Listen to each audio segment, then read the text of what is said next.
So welcome to watercolor class today. Now I'm going to share my screen to show you a few photos that I took this week when I went walking at the Lowell Oh, Center. wow. And see this little person here? This is my friend who I went walking with. And Mhm. this is a sugar maple tree. Look how big it can grow compared to a person's height. And you can see how it actually has like a pear shape kind of shape. Yeah. All the way around it. The branches on the left-hand side might have been broken off or chopped off, but you can see here on the right, the tip of the branches, they grow from smaller to bigger, and then it grows, it has probably a good two lengths of a person of the tree trunk, in this example anyway, of height before the branches start growing. And you can tell here, it's very obvious, the branches, they actually grow upward. This one goes like maybe 45-degree angle. And then all the ones that are upper are very, very much growing up. So I wanted to show you this. I also wanted to show you um, a sugar maple tree. This one had not lost all of its leaves. See at the bottom here, it still has the leaves, even though it's the winter. But what's interesting is it's very, very dense. So when painting the leaves on a sugar maple tree, there are only a few sky holes that may appear in the upper branches. But it is a very, very full tree when the leaves are on. So that's why I want to show you this. And I also wanted to show you a tree trunk. Look how interesting these shapes are. So on the edge, you can tell it's not a straight line. There's all this birch that comes off and that's peeling off, or it's peeling forward. And also in this case, there are some shadows. So it's creating all these nice shapes. When you want to paint the birch very close by, then that's when you would indicate all these details, but not if it's far away. And see, just to prove you, it is actually a sugar maple tree. There was a little sign on the tree that says sugar maple. That's how I was sure that I was photographing the right thing. All right. I also wanted to show you a couple of paintings that I took from a magazine, I think, or maybe a Christmas card or something. And I want to do a close-up on the trees on the right-hand side. Look at how it is painted. So I'm going to move this so you can see better. Look how it's painted. On the tip here, we know there are no more leaves because it's the winter. But it's just barely indicated, barely darker than the snow in the background. And there's a little bit of, I'm going to mute you, Miss Lee, because there's an echo. So this is like a nice light gray. And then the tree trunk is darker here at the bottom, but as it goes towards the top, we almost lose the branches. So that's a card that I think it's a card that I got. Very, very pretty. And you can see the here the pine tree in the background. It has snow on it. Just make it a little bit bigger to show you this. Look how beautifully done it is. So see, it's got the darkness of the pine tree and then a little bit of snow indicated here and there to indicate the branches. And then there is another one that I took a photo of, and that's the one I was showing on my phone actually. Look at this. Isn't this gorgeous? This is actually, it's not a painting, it's an actual photo that I took from a calendar. It's from Stowe, Vermont. The reason I'm showing you this is to show you how the color of the snow on these grouping, like these little bushes here that are in the front, look how warm and almost pinkish this snow is. and compare it with the snow on these background trees that is so blue and cool in color. This is an excellent representation to show how when closer to the viewer, the snow tends to be warmer. And when viewed in a distance, it tends to be cooler. So see how in the background trees, it's cool and blue. And in the foreground, it's more of a pinkish color. And you can almost use the color of this barn and paint it with a lot of water. So I wanted to share this with you guys. And then I want to show you what we're going to be working on today. Today we are going to paint the bear tree, this one, and we're not going to paint over it. But in order to paint this, we're going to practice the twigs one more time. And I'm going to show you an example of this bear tree that I did. So this is my example. As you can see, it's not perfect, but it kind of shows how some of them, I'm going to show both, trying to show both anyway, like so. Yes. So one thing that's important is that the tree trunk grows from, a certain width to nothing at the top, and the branches are not very big on either side. The branches grow upward and a little sideways. There's a couple here at the bottom that grow kind of sideways, but all the branches, they grow upward, and the ones right at the top, they really really grow up. The overall shape of the tree is like a pear shape. And on the ending of the tree, that's where there are mini branches. And I'm going to just make this a little bit bigger. So on the ending of the tree, there are mini branches, very, very thin. And in order to be successful, we are going to do some practice.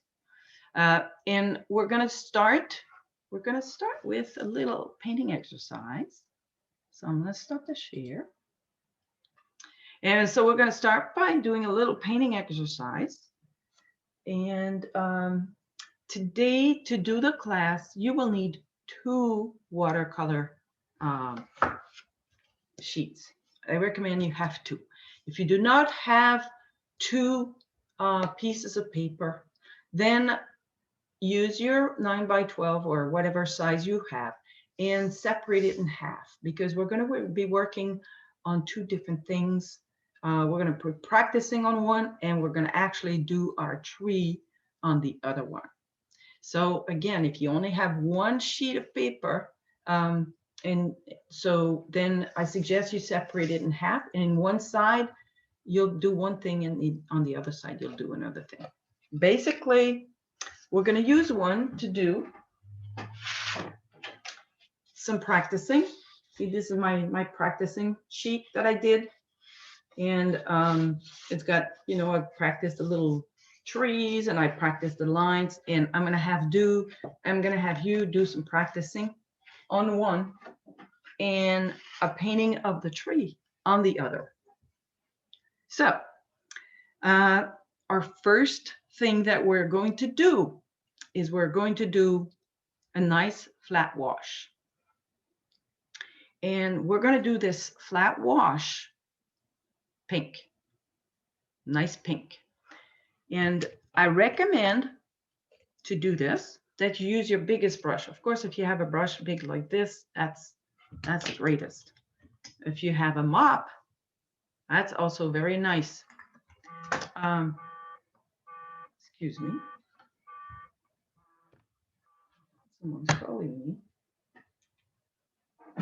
Okay, but if you have like a one that's like this is called a filbert with a nice tip.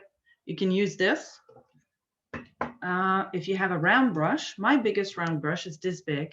Now, if your biggest brush is this size, doing a flat wash now will become a little bit more difficult. So if you have a bigger brush than this, that's better.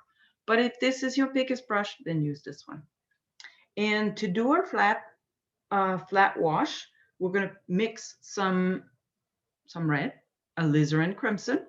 So prepare your color. I'm going to do the same. And in a minute or so, I'll do the demonstration. Okay. To do this, we're going to do a flat wash on the whole page. Now, the beauty of the flat wash is when the whole page has the exact same color and no streaks or very little streaks. And in order to do a good flat wash, you have to wet your paper, the whole paper, but it must be no longer shiny. It's still before you start painting it. So you wet it and then you look at it. If it's shiny, that means it's still a little too wet. But when it gets matte, that's when you can put the paint on. So I'm gonna wet my paper. I'm gonna demonstrate and I'll give you time to do it after. And if you want it to be matte quickly, then you can remove some. I'm realizing I did not wet it enough. It's not wet everywhere. So by looking at it at a different angle, that's when I can see if my paper is matte or shiny. Right now it's still a little shiny, but it's almost matte. So I'm going to demonstrate. To do this, I want to use just a little bit of pigment. So I don't want to do a red wash. I want to do a pink wash. So with my brush that's wet, I'm going to put it in my paint, and I'm going to add even a little bit more of water, and then I'm going to paint it. So I want to do a very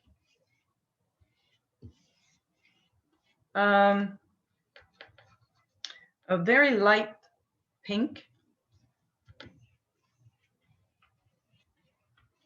And using a large brush like this, of course, it helps. And I'm running out down here. But, nope. I ran out. Okay, that's good. Okay, there we go. Oh, that's not bad. That's not bad. All right. So now I have my flat wash that has little streaks here, little miss, but it's a nice light pink, and that's what I wanted. So now I'm going to give you a few minutes to do your own. So on this other sheet of paper now, so we've put aside the flat wash, let it dry. And meanwhile, we're going to use this other piece of paper to have some fun, like practice the twigs on this one. This is our playground. That's what we're doing on this. And as an experiment, so what I'd like you to do is we're going to do a little wash over here, just over here, okay? Actually, at the bottom is better. So we're going to put it like this. So we're going to do a little wash right here. It can be a graded wash. It can be a flat wash, just with the red. And try to make it, you know, like not too dark, but it can be a little darker than what we did before. So I'm just going to go like this right here with my small brush. And go like this, and I invite you to do the same thing. Just wet your paper. You don't have to wait for it to do your wash on it. And I'm just gonna do a wash like this. All right, so this is it. And on here, we're gonna do some experiments. Which brush? So I'm gonna put my timer. for 1 minute. Those who have taken classes in my studio know how I use a timer from time to time. All right, while this is, we leave this alone, we're gonna use a small brush to practice some twigs. So to practice the twigs, you can use the color that you want. Let's say I'm using the red. And for 1 minute, or for the remaining time of the 1 minute, I suggest that you practice your twigs. So make sure you put your hand on your paper and just practice some twigs going in this direction.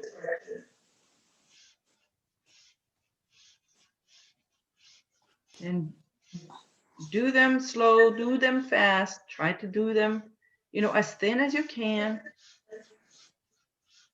And I'm doing them fast just because I can, but it's giving me this. So do them all in the same direction. Oh, the 1 minute is done. Now, the reason why we have a 1 minute is because now what I want you to do is take a little bit of your purple or blue. You have some. So I'm going to take the blue and just do one line in here in your wash. Just do it and don't touch it again. And in Clear, one minute, we're gonna put another one. was the lines done in pink or purple? It doesn't matter. You can take, you can do Either color? the color that you want. What's important is that you put one line here, another color from your wash. Okay. Do one line, leave it. I'm timing another minute. Oh, wait a minute, wait a minute. So now the twigs, when I did these twigs, I did them all in the same direction, going like this. I'm going to continue doing the same thing. Practice makes perfect. So I'm just going up, up, up, up, up, up, trying to make them thin. See how I don't go back dip into the water every time? Oh, 1 minute is done. God. So now, using your color again, so I use the blue, and I'm gonna make another line here next to it, like here. This is our experiment that we're doing here.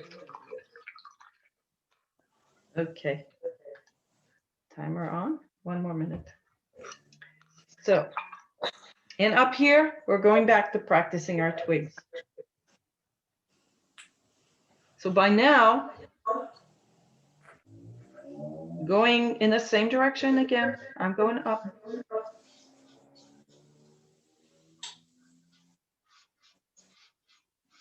By now, maybe you're starting to get the hang of it. So I'm using the brush that I like most to do this with, which is a small round brush. This is what I'm using. I can't get myself. God. And I've covered this with twigs.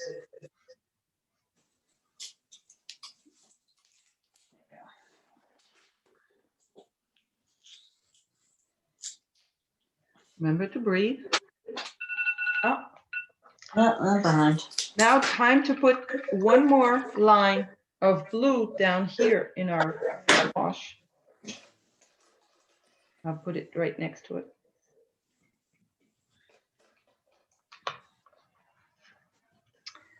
All right, now using this blue, why not? So using this blue this time, we're going to change it up a little bit with the twigs. All of these twigs I did from bottom going up, bottom going up. Now I'm going to go from the top going down. And for some people, this is the method that works the best. But the reason we are practicing them is so you can find what works best for you. I'm using blue. You can use purple. You can continue using red. You can use the color that you want. Just practice, practice, practice, practice.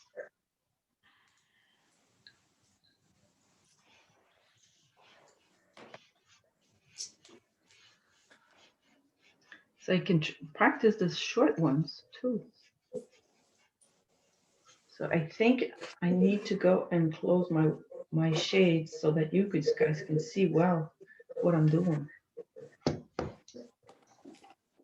Okay, now I didn't put the timer, but it's 1 more minute, so we're gonna put one more line down here in our little, there. Okay, so I'm gonna go close the shades. I want to bring your attention to this here. The reason why I did this, and I had you do this, is to show you how when doing wet on wet like this, then the edges will be smooth. But the drier it gets, then the sharper the edge will be.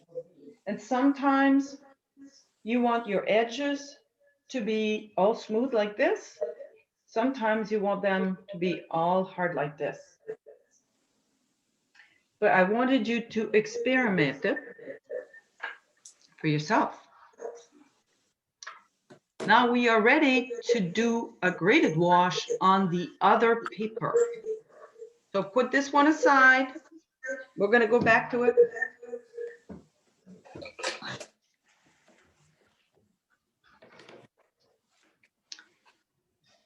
And Leslie, I'm going to mute you because there's an echo. Is it? Sorry, I muted you in the middle of your sentence.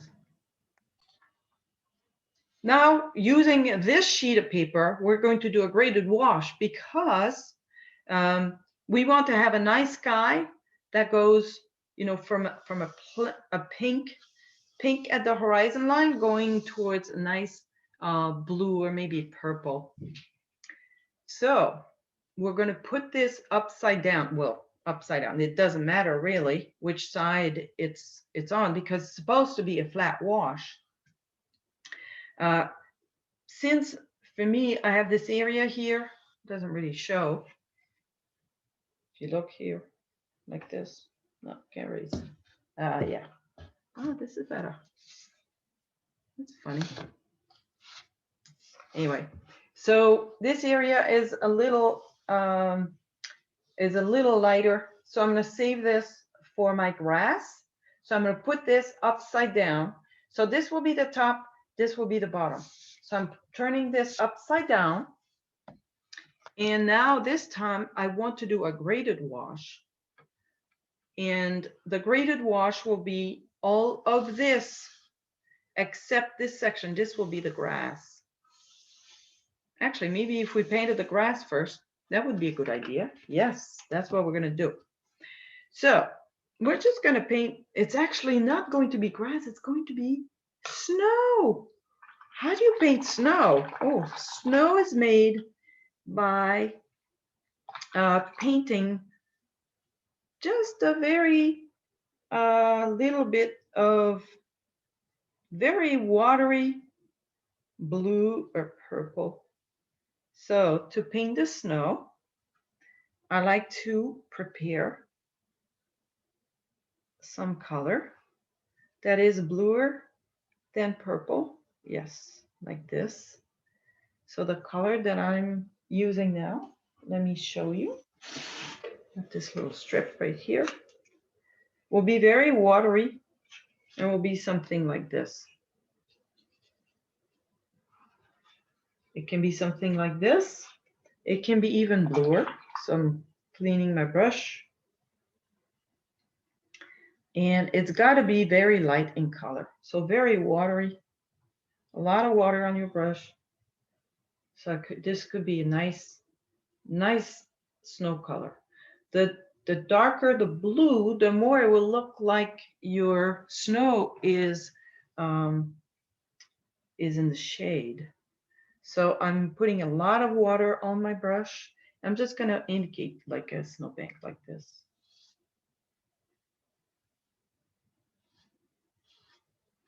Just like this.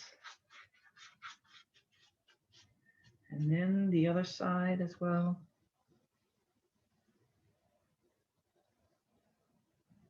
Mm.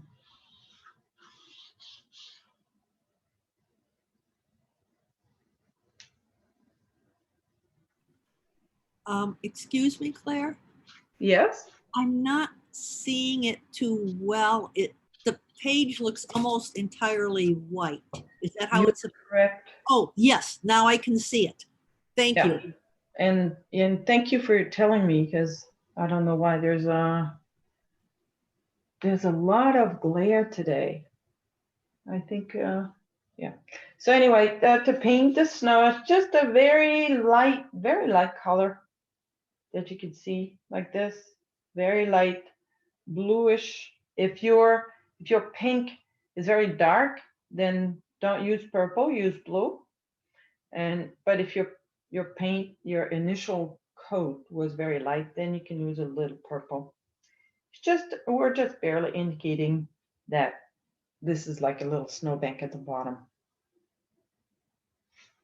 So I'll give you a couple minutes to finish that, and I'm gonna go. Now that I've wet all of this area except the snow up here, and I've done this upside down because I wanted to go right here up against the snowbank. I'm turning it upside up, and I'm gonna use some blue. Now this blue has got to be very watery because you don't want it too dark of a sky.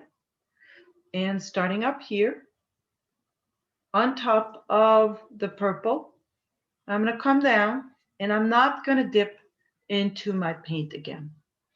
So I'm just gonna come down like this, and not necessarily gonna come down any more than that. So now this will give me a sky that will be purplish coming down to a nice pink. So now it's your turn.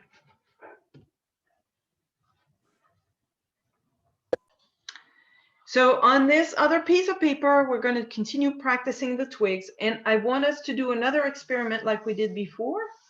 So on here, my whole strip of paint that I had is completely dry.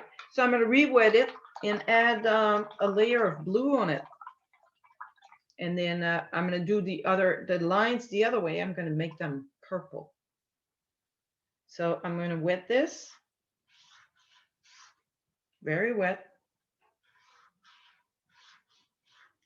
And I'm going to add some blue, a little bit of blue. Why not?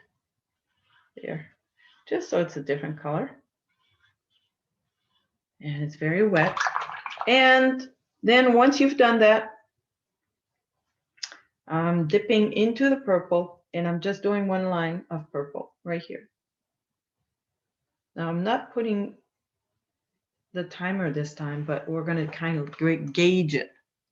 Okay, meanwhile, back at the shack practicing the twigs.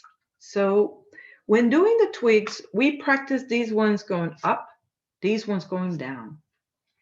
Now, maybe you have, maybe for you, it might be better to practice them sideways. So this time I'm going to use my red again.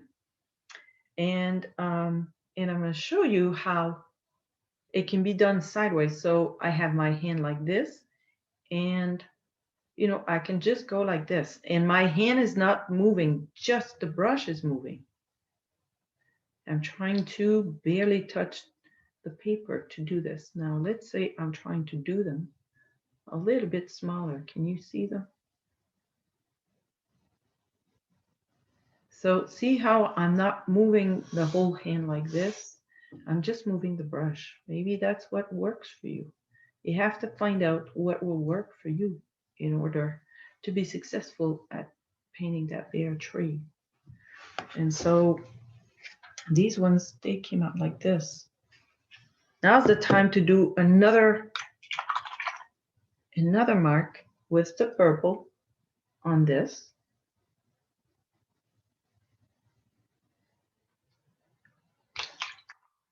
So when are times where you'd need something like this, meaning a very soft edge on the end of a line or, you know, on a surface? Well, let's say you're painting a nice pear or an apple and there is a shadow on the table. The shadow close to the object will be sharp, but as it goes away from the object, it will be very soft in terms of the edge of the shadow. So that would be a good example where you can use this kind of line, meaning wet on wet, to get a line that is very soft, like this. So now I'm going to put another line on this wet surface here. Ah, it's getting dry now. All right, meanwhile, practicing more of the twigs. So let's say now you're ready, you feel ready, and you feel like you've practiced enough of the twigs. So you want to practice a tree. So you could do a mini tree here. Let's say I'm going to do a mini tree here. A mini sugar tree, maple sugar tree. Starting with the tree trunk, a few of the branches. Oh, maybe this branch is just too long already. Oops. What am I gonna do? Oh well, I'm just gonna go with it. Remember, the branches are usually not symmetrical. So practicing a little tree. And now is the time to see if, you know, you prefer to paint it upside up, upside down, sideways. So this is what we're doing here. We're practicing the tree. And then the little leaves are just on the tip.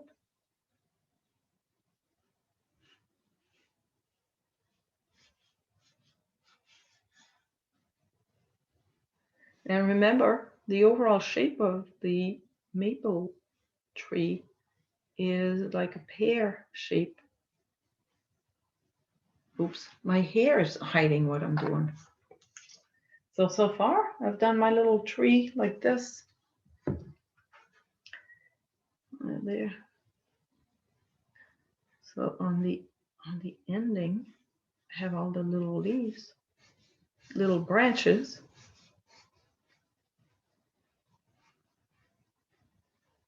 Now I'm going to put another line here, down here, my purple. Ah, it's getting very dry now.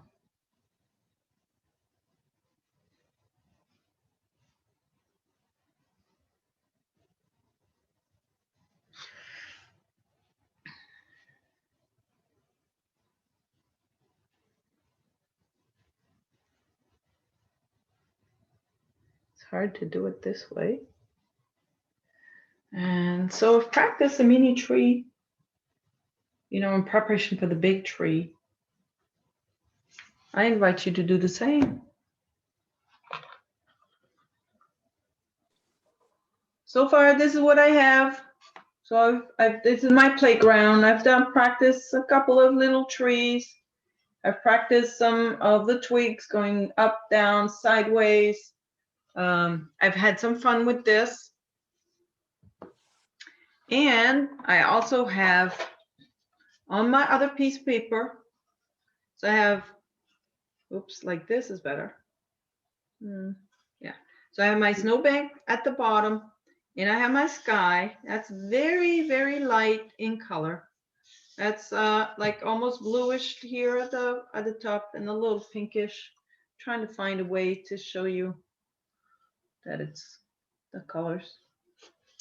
All right, and so we're going to paint now our bare tree on this one where we painted the snowbank and the sky, the graded wash. Now I'm going to demonstrate this. I'm just going to demonstrate the start of it because actually I'm going to play the movie of it. That's what I'm going to do. So I'm going to share my screen.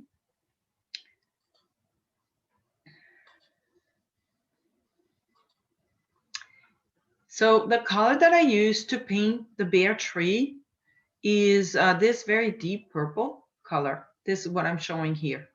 And on the right hand side is the tree from the previous session, but I'm going to paint it on the left hand side. And in this case, I had done a very dark sky. This is a small little time lapse video that only lasts for 30 seconds. So starting with a tree trunk, and I paint, the way that I paint the branches is from the tree trunk out, and I paint it upside up, but you don't have to paint it upside up. You can paint it upside down, you can paint it sideways, voila. So that's how it happens when it happens really fast. So let me play it one more time with a very nice, deep, dark purple. So I indicate a couple of large branches to indicate the width and the overall size. And then after that, I add all of the other little branches.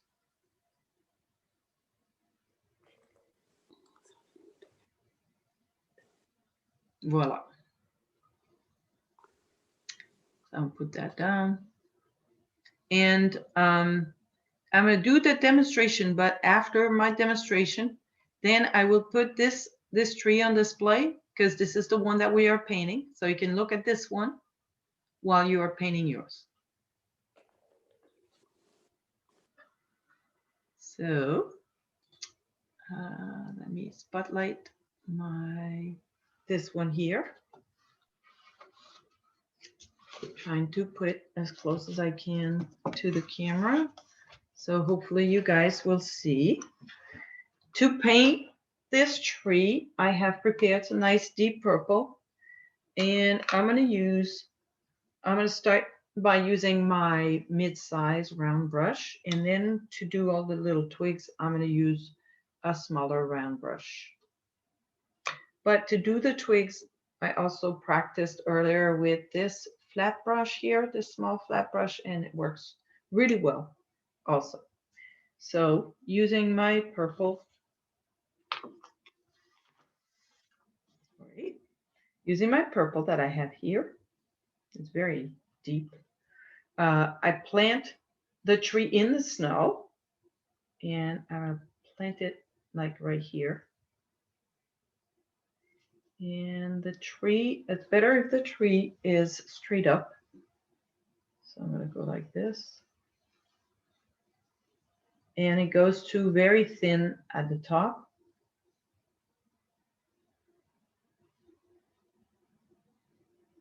So the tree starts with a certain width, not that wide at the bottom.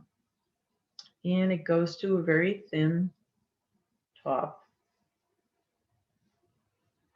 Now, a tree trunk never grows wider. It always grows thinner as it grows up. So I'm trying to do this, but I can't see it.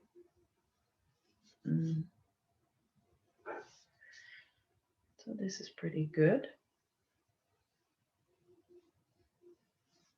There, so I have my tree trunk, and now I'm going to do a few of the main branches.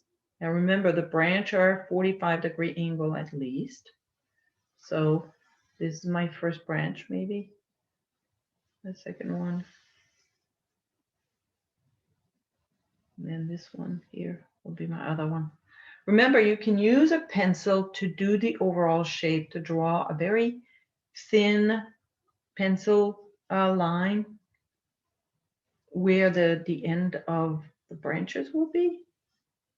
So this way that could guide you to make sure that you make the branches the right size. And then I'll do the same thing here. Remember, the branches are very rarely symmetrical. So you can see this branch here started at this height.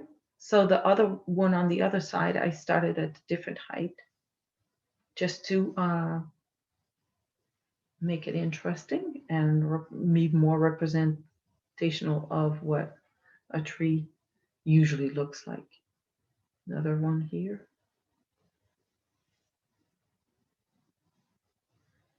Not quite long enough. Another one here. Oh, that one went sideways. So with these branches, you have an overall shape. That's pretty good. Maybe I'll go a little higher with the little twigs. So I tend to start with this. Now, if one of your branches is too wide like this, you could try to remove some of the widths, but it's really hard and it will mess up your background. But if you really wanted to do this, so what I do is I use a brush that was in the water, then I dry it on the paper towel, and I can just go like this on the side of the branch, wet it a little bit, not the whole width, just a little bit of the side, and then take a clean paper towel and then erase it like so, clean it again. Because it's purple, purple is a very dark color. It's really hard to do this. So this would be one thing that you could do if you realize you've done it. So see here at the tip, I've removed a little bit of the width of it, but that's not absolutely necessary. So once I've done the large branches like I've done here, then I will take my smaller brush and now add more of the, the other branches that will come off of this one.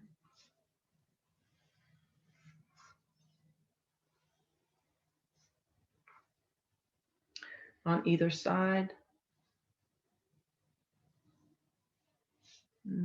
Also, there will be more that will come off of this. So try to keep your the paint that you have on your brush, try to keep it nice and dark. If it gets a little too light in color, then it won't show as well. Because we're trying to just do a profile. So far, this is what I have. And I will continue to do it until I've covered all of it.